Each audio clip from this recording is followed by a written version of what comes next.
ठीक है, करें शुरू अगला काम। हाँ, कोई मैं पिछले की रिवीजन करवाता हूँ पहले, ठीक है। कल हमने क्या किया था और शुरू में कौन कौन से रिलेशंस हम यूज़ करेंगे, फिर हम आगे बढ़ते हैं।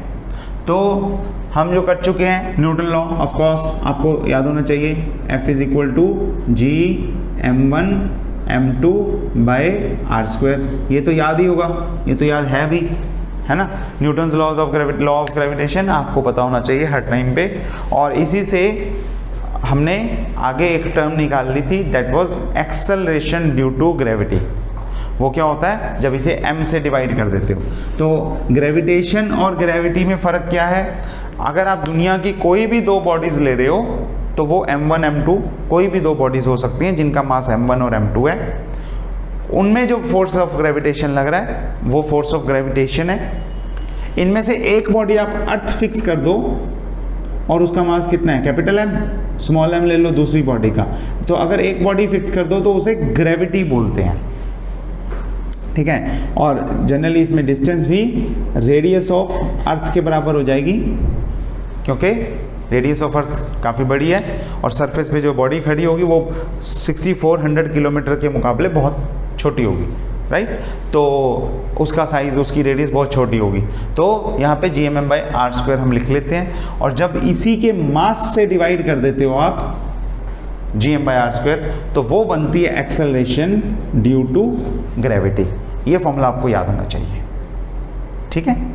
एक और फॉर्मूला जो हम बार बार यूज़ करते हैं और कल किया भी है पिछली क्लास में, और वो है मास कितना है किसी भी चीज़ का, स्फीयर का मास कितना होता है, 4/3 πr³ rho, volume into density, density of earth, radius of earth, mass of earth. Numbers कितने हैं इसमें, मास ऑफ अर्थ कितना आ जाता है, 10⁻²4, याद रख लेना। 5.079 इंटू 10⁻²4 किलोग्राम है, तो 10 पावर 24 याद रख लेना, ठीक है। मास 5 नंबर आगे का, चाहे कोई बात नहीं। रेडियस कितनी है ये भी हर टाइम पे याद होनी चाहिए, 6400 किलोमीटर रेडियस है। ओके, तो ये कुछ फॉर्मूले हैं जो हमने सीखे हैं। इसके अलावा केपलर लॉ भी सीखा था, और ये भी सीखा था कि एक्सेलरेशन ड्यू टू ग्रेविटी जो है वो क्या करती है, वो किस पे डिपेंड करती है, हाइट से भी कम होती रहती है। अगर आप सरफेस से ऊपर जाते रहोगे तो कम होती रहेगी, अगर आप सरफेस से अंदर सेंटर की तरफ जाते रहोगे तो कम होती रहेगी, और कम होते होते सेंटर में जाके क्या हो जाएगा, सेंटर में जाके वो ज़ीरो हो जाएगी, ठीक है। ये भी पढ़ा है। और इसके अलावा और क्या पढ़ा है, और पढ़ा है कि शेप पे भी डिपेंड करती है। तो अगर अर्थ की शेप ऐसी है, थोड़ी सी परफेक्ट स्फीयर नहीं है, और उस शेप में यहाँ पे थोड़ा सा बाहर को है, मतलब इक्वेटर की रेडियस जो है वो ज़्यादा है और पोल की रेडियस थोड़ी सी कम है, हल्का सा फ़र्क है, 21 किलोमीटर का फ़र्क होता है अप्रॉक्सीमेटली, ठीक है। लेकिन RE ज़्यादा है, RP कम है, और R के ये इन्वर्सली प्रोपोर्शनल है। तो G यहाँ पे मैक्सिमम होती है और यहाँ पे थोड़ी सी G कम होती है, ठीक है। ओके, ये कल वाला काम है जो हमने सीख लिया है। अब आगे सीखना है, यहाँ तक कोई डाउट है तो पूछ सकते हो, ठीक है। चलो आगे की बेसिक डेफिनेशंस करते हैं कुछ एक, ये तो हो गया, ठीक है। आगे की कुछ एक डेफिनेशंस करते हैं। तो उसमें पहली डेफिनेशन आती है एक, क्या आप सीखो ग्रेविटेशनल फील्ड क्या है। मस्ती चल रही है क्या कोई, नहीं? हाँ, पता नहीं क्या कर रहा है, अच्छा चलो कोई बात नहीं। ओके, तो ग्रेविटेशनल फील्ड क्या होता है? फील्ड क्या होता है? फील्ड होता है एरिया, खेत, है ना, हमारे आसपास की जगह। तो इस बॉडी का कुछ मास है, और इस मास की वजह से ये क्या कर रहा है, अपने आसपास की बॉडीज़ को, मासेस को खींचने की कोशिश, है ना। क्योंकि दुनिया की जिन दो बॉडीज़ का मास है उनके बीच फोर्स ऑफ अट्रैक्शन तो होएगा ही होएगा, ग्रेविटेशनल फोर्स। तो यानी कि ये किसी और बॉडी को पे ग्रेविटेशनल फोर्स लगा के उसे खींचना चाहता है, ठीक है। तो जितने जितने एरिया में इसका इफेक्ट है, मतलब यहाँ पे अगर आप देखोगे दूसरी बॉडी लेके आए तो हमें लगा कि हाँ ये इसे खींच पा रहा है, ऐसे है। जितने में एक्सपीरियंस कर सकते हैं इसका इफेक्ट, वो एरिया क्या हो जाएगा इस बॉडी का ग्रेविटेशनल फील्ड। ठीक है, इस तरह से है। तो इसकी एक और एग्जांपल ले लेते हैं हम, उससे आपको और क्लियर हो जाएगा। तो मेरे पास एक बॉडी है, आपको मैग्नेट्स का पता है, मैग्नेट्स में same pole repel each other, attract नहीं कर रही है, ठीक है, और opposite pole attract each other, बिल्कुल पता है ना।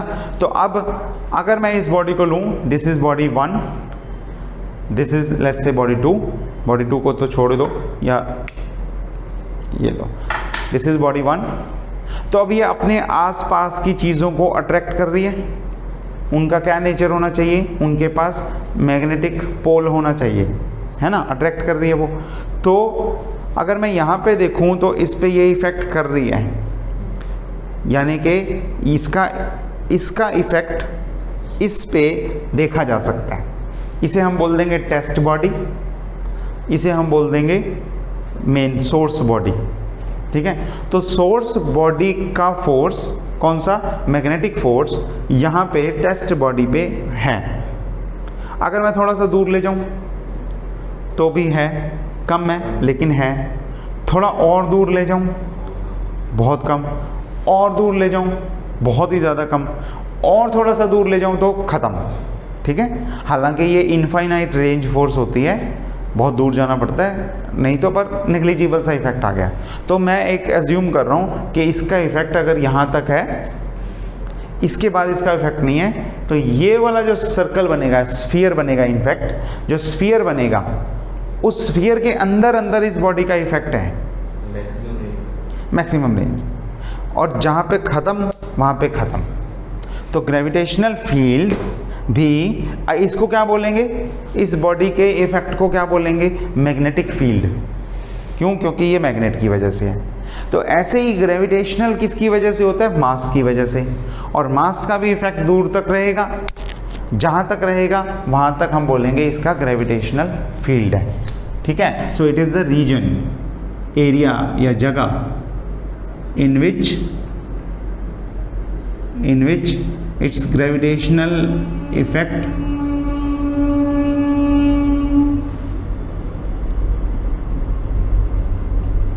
can be experienced.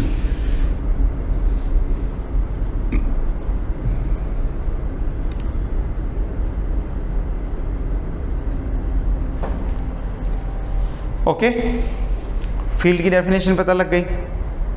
जैसे ही आप फील्ड की डेफिनेशन करते हो वैसे ही आपको एक और डेफिनेशन आ जाती है, that is gravitational field intensity.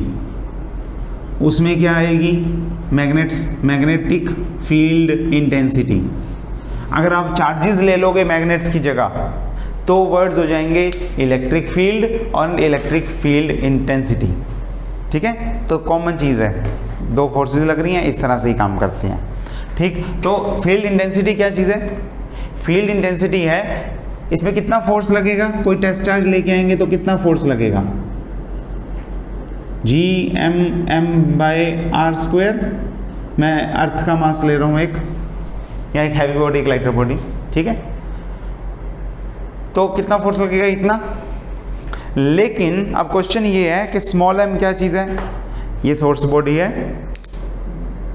ये सोर्स बॉडी है, इसका मास कैपिटल M है, ये टेस्ट बॉडी है, इसका मास स्मॉल m है। टेस्ट बॉडी पे कितना फोर्स लगेगा वो हमने लिख लिया, Gmm/r²। ठीक है, ओके। अब इसकी पावर कितनी है, या ये कितना फोर्स लगा सकता है, या इसका कितना एरिया है, उसे इस बात से कोई लेना देना है कि उसे कोई टेस्ट करने आ रहा है, बोलो। अगर मान लो ये टेस्ट बॉडी नहीं है, कहीं पे नहीं पड़ी, ये लो, इसके फोर्स पे कोई कमी आएगी, इसके एरिया में कोई कमी आएगी, इसके इफेक्ट में कोई कमी आएगी, नहीं आएगी। तो टेस्ट चार्ज, टेस्ट बॉडी हो या ना हो, इसका बिहेवियर वैसा का वैसा ही रहेगा। तो इसकी इंटेंसिटी मतलब फोर्स तो लगाता है, कम लगाता है या ज़्यादा लगाता है, इस बात से कोई फर्क नहीं पड़ता कि स्मॉल बॉडी यानी कि टेस्ट बॉडी का मास कितना है। समझ गए? तो इसको हम बोलते हैं, क्या बोलूं, फील्ड Fg बोल देता हूं, इसको हम बोलते हैं field intensity, that is force upon mass. और मास कौन सा लेना है? दो मासेज हैं, कौन सा लेना है? टेस्ट बॉडी का। सोर्स पे कोई फर्क नहीं पड़ता कि टेस्ट बॉडी का मास कितना है, तो वो कितना आ गया, Gm/r²।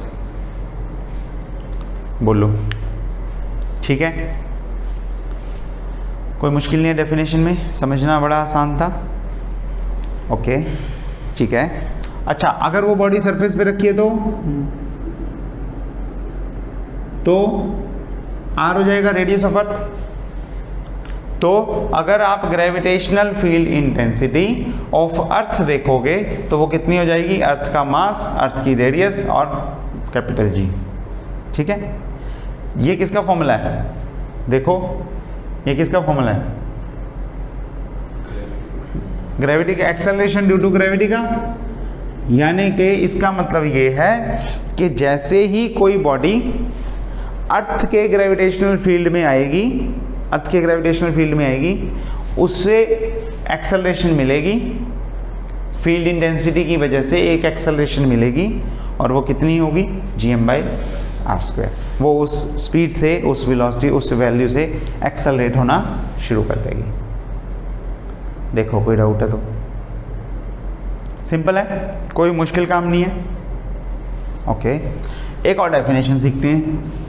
वो डेफिनेशन है gravitational potential energy. Gravitational potential energy एक हमने पहले भी पढ़ा है ना, mgh लिखा था सीधा सीधा। ठीक है, अभी और भी देखेंगे, और ग्रेविटेशनल एनर्जी वर्ड है वो भी देखेंगे, सॉरी ग्रेविटेशनल पोटेंशियल वर्ड है वो भी देखेंगे। तो पहले ये देखते हैं पोटेंशियल एनर्जी क्या होती है। पोटेंशियल वर्ड क्या होता है मैं बता देता हूँ। अगर आपको यहाँ पे ये रेडियस ऑफ अर्थ हो गया, इसके ऊपर कहीं पे x डिस्टेंस पे, x हाइट पे यहाँ पे कोई बॉडी है, ठीक है, कहाँ से लेके आए हैं, इन्फिनिटी से लेके आए हैं यहाँ तक, इन्फिनिटी से यहाँ तक, ये मैं बीच में गैप छोड़ दे देता हूँ, इन्फिनाइट हो गया, इन्फिनिटी से कहाँ पे लेके आए हैं, x डिस्टेंस तक। ठीक है, चाहे ऊपर का x मान लो तो हम टोटल r+x लिख देंगे, या आप सीधा ही मान लो ये सेंटर से ही है और स्मॉल आ रहा है, ऐसा कुछ मान लो, कोई भी नंबर मान सकते हो, मानने में क्या है ना। तो पोटेंशियल एनर्जी क्या होती है, या ग्रेविटेशनल पोटेंशियल डिफरेंस कैसे लेते हैं हम, उसमें हम लेते हैं कि भाई इन्फिनिटी से किसी बॉडी को लेके आने में जो काम करना पड़ा, कौन काम कर रहा है, ये अट्रैक्ट कर रही है, तो ये जितना काम करेगी इन्फिनिटी से किसी बॉडी को सरफेस पे लेके आना है, मान लो r डिस्टेंस पे लेके आना है, तो कितना काम करना पड़ेगा, काम तो करना पड़ेगा। किसी बॉडी को डिस्प्लेस करना है from one point two another, तो काम तो करना पड़ेगा, कितना, वो कैसे निकालोगे, तो हम लिखेंगे dw क्या होता है, force into dx, displacement, force into displacement. अब इस डायरेक्शन में फोर्स लगेगी और इसी डायरेक्शन में बॉडी आएगी। फोर्स कहाँ लगेगी, towards the centre of earth, और बॉडी आएगी भी कहाँ, towards the centre of earth. तो इन दोनों के बीच में जो एंगल है वो कितना हो जाएगा, अगर मैं f.dx ऐसे लिखूं और cos 0 लिखूं तो ये बन जाएगा f/dx cos 0 1, क्योंकि दोनों के बीच एंगल 0 डिग्री है। ये पॉइंट क्लियर है? ओके, फोर्स कितना लगेगा, फोर्स कितना लगेगा, फोर्स लगेगा g, पहली बॉडी का मास, दूसरी बॉडी का मास अपॉन x²। x मतलब टोटल डिस्टेंस लिया मैंने, जहाँ पे भी था, जो भी रैंडम डिस्टेंस है, from the centre of earth, from the centre of earth, r मानना है r मान लो, फिर स्मॉल डिस्प्लेसमेंट dr मान लेना, x मानना है x मान लो, कुछ भी कर सकते हैं। पता लगी बात? परेशान तो नहीं हुए इस बात से? ओके, Gmm/x², यहाँ तक पहुँच गए। इसके बाद क्या करें, टोटल वर्क डन के लिए क्या करते हैं, हर बार का वही काम है, अलग तो है नहीं। क्या काम है, क्या करते हैं टोटल वर्क डन के लिए?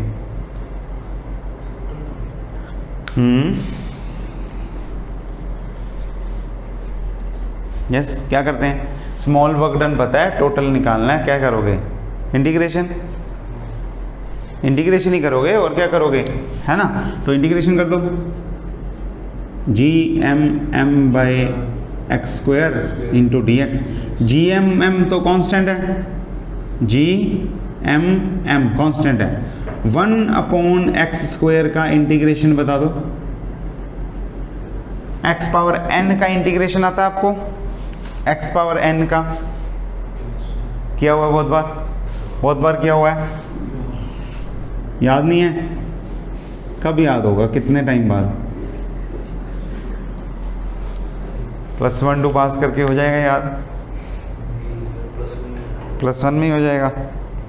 चलो, तो ये फॉर्मूला होता है xn+1 divided by n+1।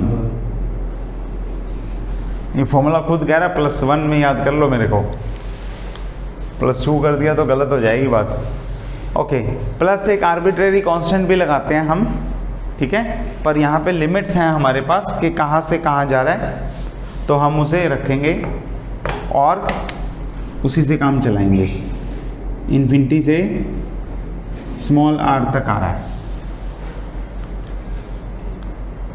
Time हो गया क्या जाने का? फिर सामान कैसे पैक करने लगे? अच्छा ठीक है, तो xn+1/n+1 ये फॉर्मूला है, लगाओ। n की पावर कितनी है यहाँ पे, n कितनी वैल्यू? 2 है। हाँ, n कितना है? 2 है। 2 तो नहीं लग रहा मेरे को। xn x की पावर n, यहाँ 1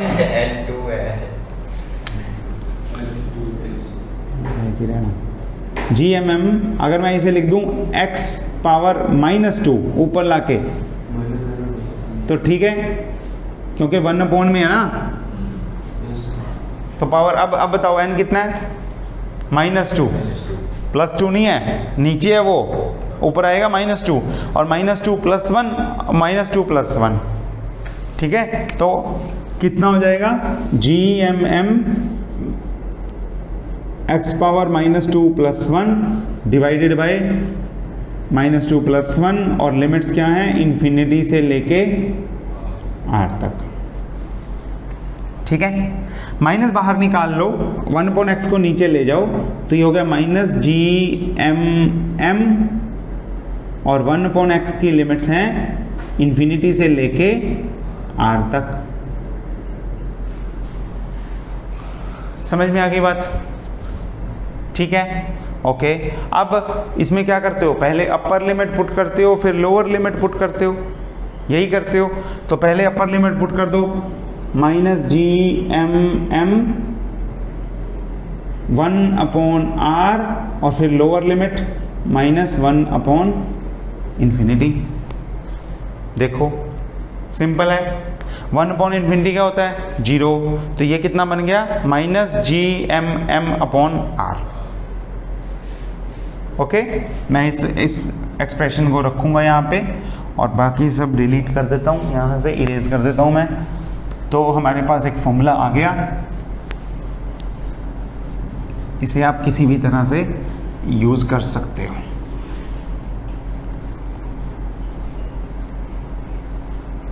देखो, ये फॉर्मूला इंपॉर्टेंट है हमारे लिए, तो ये लाइन भी मैं इरेज कर देता हूँ, ठीक है। तो यहाँ से फॉर्मूला क्या बना? यहाँ से बना हमारे पास एनर्जी का फॉर्मूला -GMM/r, ठीक है, ओके। पॉजिटिव नेगेटिव सिर्फ साइन, वो सिर्फ ये दिखाते हैं कि अगेंस्ट ग्रेविटी काम हो रहा है कि ग्रेविटी से काम हो रहा है। उसमें हम फोर्स को फिर माइनस भी ले सकते हैं, क्योंकि अट्रैक्टिव फोर्स है ना, तो -GMM/r² ले लेंगे, तो ये साइन चेंज हो जाएगा, ठीक है, वो उतनी ही कहानी है, उससे ज़्यादा कुछ नहीं है। प्लस माइनस की कोई बात नहीं है, फिलहाल हम ले नहीं रहे उसे, हम सीधा फॉर्मूला हमने निकाल लिया। ओके। अच्छा, अगर वो मान लो सरफेस ऑफ अर्थ तक आ गया, तो इन्फिनिटी से चला यहाँ तक नहीं आया, सरफेस ऑफ अर्थ तक आ गया, तो क्या करेंगे?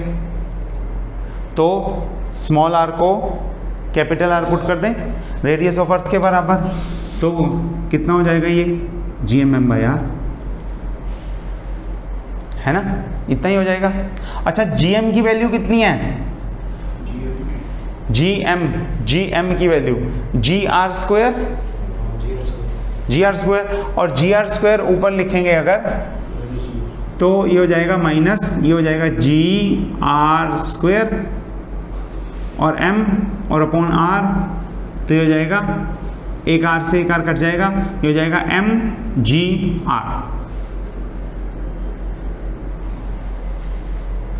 तो आप ऐसे भी लिख सकते हो, अगर H हाइट तक लेके आना है, H हाइट तक, तो कितना होगा ये MGH, है ना, MGH। तो ये वो फॉर्मूला है जो हम पहले निकाल चुके हैं, MGH वाला। देखो क्लियर है, कोई ऐसी दिक्कत वाली बात नहीं है, कहीं पे भी आराम से होता है, ठीक है। अच्छा, अगर थोड़ा सा मूव करना हो किसी को, तो क्या करोगे? तब भी यही फॉर्मूला लगेगा, थ्रू आउट यही फॉर्मूला है, कोई 1% भी दिक्कत नहीं है, ऐसे ही फॉर्मूला है। ज़्यादा से ज़्यादा बुक प्लस माइनस का डिफरेंस हो सकता है, कहीं पे प्लस माइनस का डिफरेंस होगा, तो वो देखना है कि आप अगेंस्ट द ग्रेविटी जा रहे हो कि विद द ग्रेविटी जा रहे हो, बस इतना ही काम है। यहाँ तक कोई डाउट है तो पूछ लो। एक और छोटी सी डेफिनेशन है ग्रेविटेशनल पोटेंशियल की। पोटेंशियल पिछला था पोटेंशियल एनर्जी, ये है पोटेंशियल।